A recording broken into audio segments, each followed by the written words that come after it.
Carl and Damon here from Brrraains A Head-Banging Life. gbhblofficial for short, and it's they made what into a TV series, Castlevania. Netflix's Castlevania. We're up to the penultimate episode of Season 2. This is Episode 7, For Love, which is a wonderful title considering what occurs in it.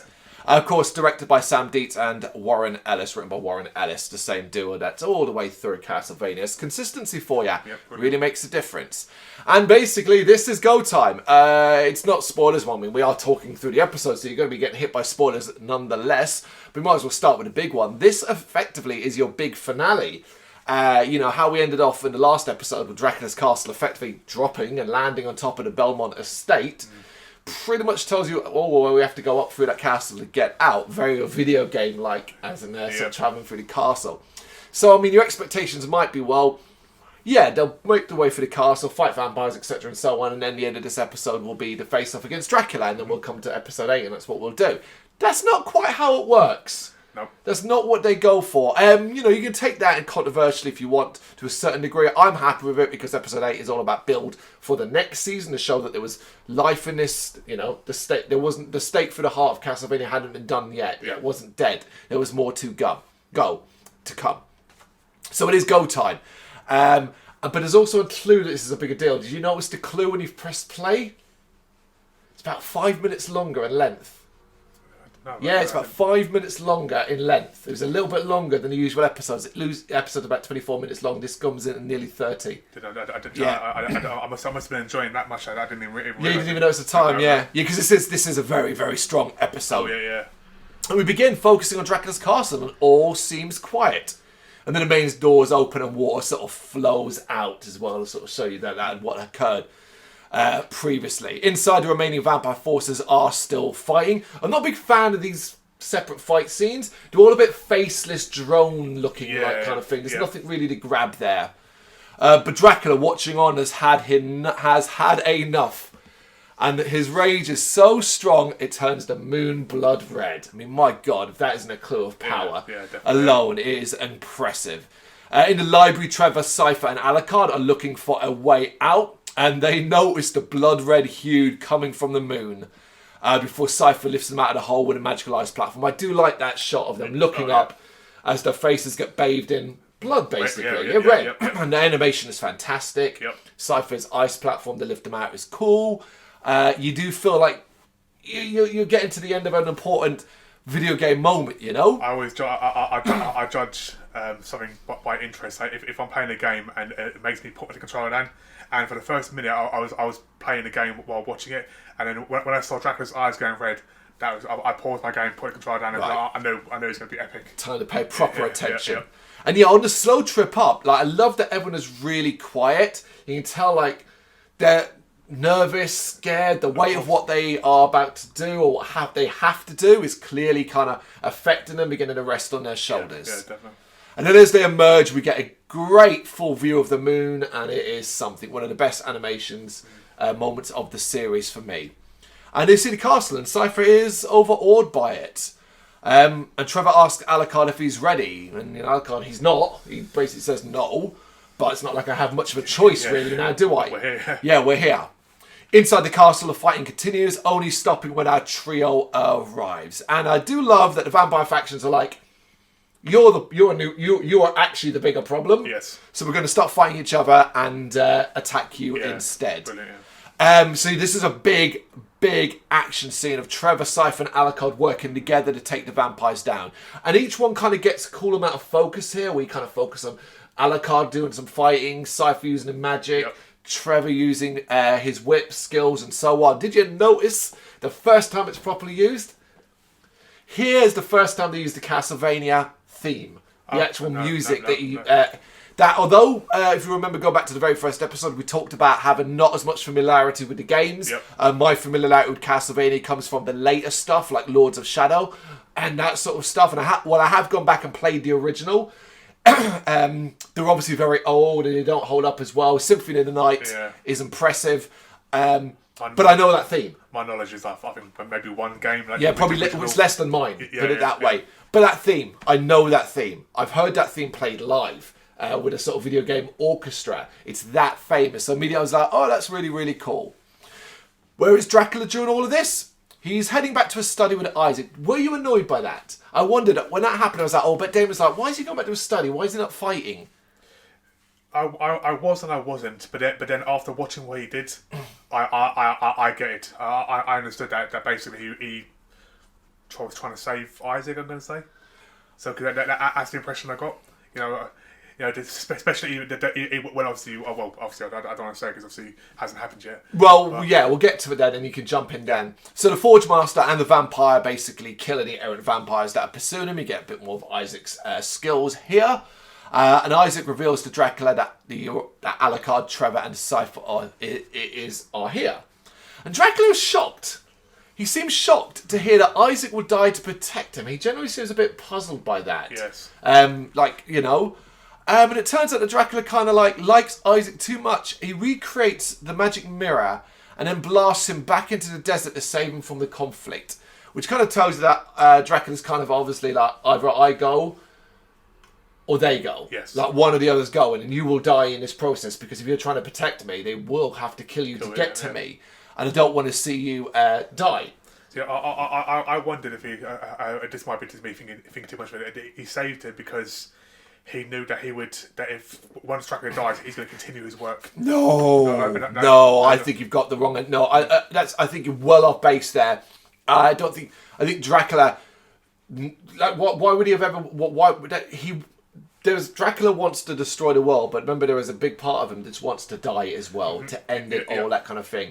He doesn't want to kill Isaac. He doesn't want Isaac to continue his work. He's not bothered. Dracula dies, he'll get the peace he wants, but he's not brave enough to do it to himself. He needs someone else to do it, that kind of thing. I think he cared about Isaac, and that loyalty that Isaac had for him was shocking even to the end. Of course. Bear in mind as well, like, it's such a contrast for Dracula. The only love he ever felt in his life was for Lisa. Isaac loves him like that, to a degree.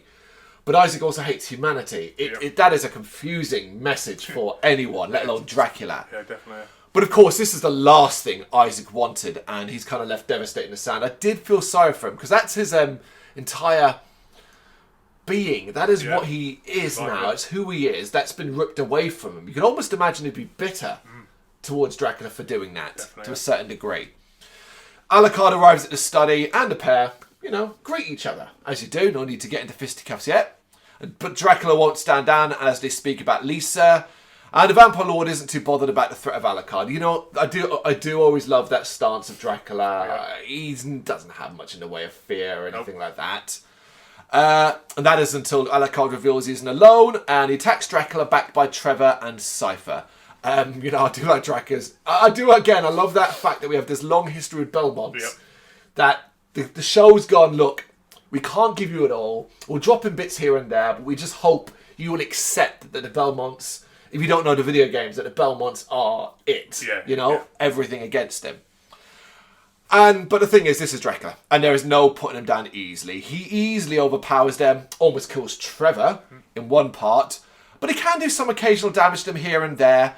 But eventually, I do love when they do damage him. All it does is piss him off. That is it. That is spectacular. With that fireball down it, and smashing through the castle, the wall. It's chaotic. Yeah. So when that scene with the fireball, and obviously then Alucard's pushing it back with the sword. Obviously, to help.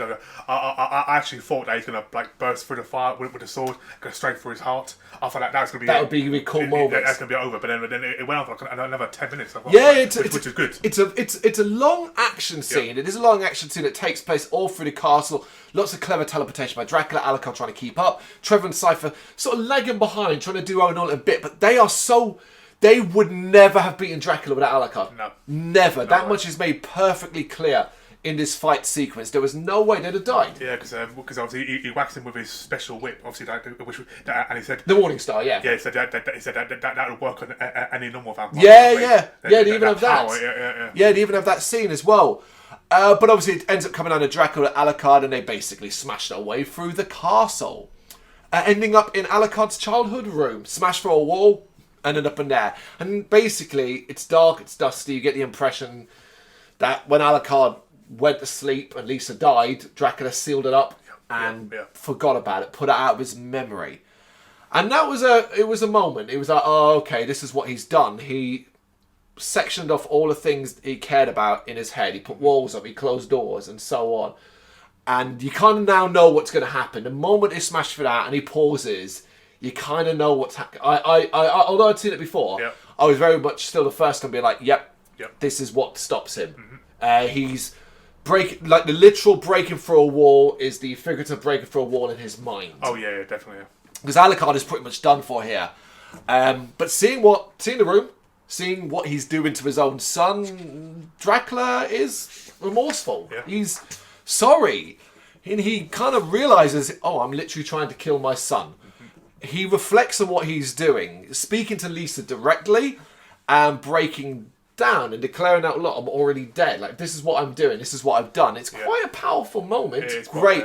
Great voice acting. Absolutely. Oh, definitely, And then what I love about this is that how quietly this is done. Looking at Alucard, he just allows the damp fear to stake him through the heart. And it is a highly emotional moment. And what I love as well is it's not nice. No. It's not like he just goes peacefully. No, painfully. It looks painful. It's kind of horrifying. It's a bit nasty. And I think they did that, and they made that because they want to show, my God, what impact that would have on Alucard. Because it's not like he gets to look away. Nope. He's basically looking Dracula dead in the face during this. And I don't know if it's just me, but I'm pretty sure like Dracula reached out to try and touch him. He does, as he staggers towards Alucard, like to hug him, like to touch him. His face, But then Trevor arrives to decapitate Dracula. And then Cypher burns the remains, leaving only his wedding ring behind, which I thought was another really important thing because, you know, Alucard might understand why that had happened, but it's not going to feel good, you know? Nope. It's not going to feel good. He helped. He was he teamed up with an enemy of vampires, 2 of them, to defeat his own father, regardless of the reasons. That may be a thing later on, you know? Yeah. The idea, of course, is to make sure there's no way he can come back. And the demon being dead, the effect on the castle is quite something, you know? It shows the power he held even in the walls. Yeah. And I love how they utilise silence here, because even the castle seems to just go quiet. Yeah. Like as if it's been exorcised. It's no longer Dracula's home, it's just stone walls. And I think that's fantastic. And everyone is pretty beat up and can't quite believe they managed to end Dracula. Naturally, Alucard is upset about having killed his father, but Trevor and Cypher, they do reassure him that it was the right thing to do. And Alucard does, he died a long time ago. Yep. That's the justification for Alucard. I didn't kill my father. I didn't kill Dracula. I didn't kill someone who could have been brought back from the brink. Yep. The day he found that Lisa had died, the day Lisa died, he died too. And they all exit from the castle as morning dawns. Yeah, it's a banging episode. It feels like a finale. So like I said, it is a surprise that we have another episode to come. And, the next episode is just picking up the pieces and setting stuff up for the future. Yeah. But this is just brilliant. Like, you've been waiting for this. Yeah. And they had to deliver. And for me, I think they delivered brilliantly. So part of me was expecting, like, towards the end, I was expecting Trevor, like, to suddenly try and kill Alucard. Because, obviously, he's a vampire. Yeah, okay. You had the truce, you killed Dracula, now it's time for you to die. Okay. That's what I thought. But then I love the whole, shit, I don't want to say... No, to next episode. You're thinking about the next episode. You're about to say, that scene's great, but it's in the next episode. The conversation is the next episode. I understand what you're saying, but Alucard isn't a threat to humanity in the way Dracula was. I'm going to say yet, because I haven't seen it yet, so I'm going to say yet. Well, there are obviously implications, and ultimately being a vampire as well is there are always going to be issues there, and so on. But I think this did a brilliant job of also nailing the romanticised version of Dracula. Dracula, for all his demonic powers and evil and nastiness, there's always a romantic side to him as well. He fell in love with Lisa, we got that established. Everything that occurs around this entire TV show is based around it's based around grief. Yeah. Loss and grief. There's the romantic side of it. And I think had they killed him as a demon, it would have been fine, it would have been cool, but it may not have had as much impact as him effectively calling time in his own life. Yeah. He couldn't kill himself. He, for whatever reason, call it fear or whatever, he just wasn't brave enough to do that himself. But to not fight Alucard and let it happen, that was a cool moment. And it's done really, really well. Yeah, definitely. It is an incredible episode and a strong, leading towards the finale. Yeah. Full of episode 7 of Castlevania, season number 2. You got any thoughts you know what to do? Let us know in the comments. Thank you very much for watching. If you liked what you saw, please help us out by giving us a thumbs up and hitting that subscribe button. If you really liked what you saw, consider donating to keep the website and channel running by buying us a coffee via our coffee page or picking up some merch from our Big Cartel store. You can check us out on gbhbl.com as well as via our social media, Facebook, Instagram and Twitter, as well as listen to our interviews via SoundCloud, Apple Music and Spotify. Just search for GBHBL. Games, horror and heavy metal. What else is life for?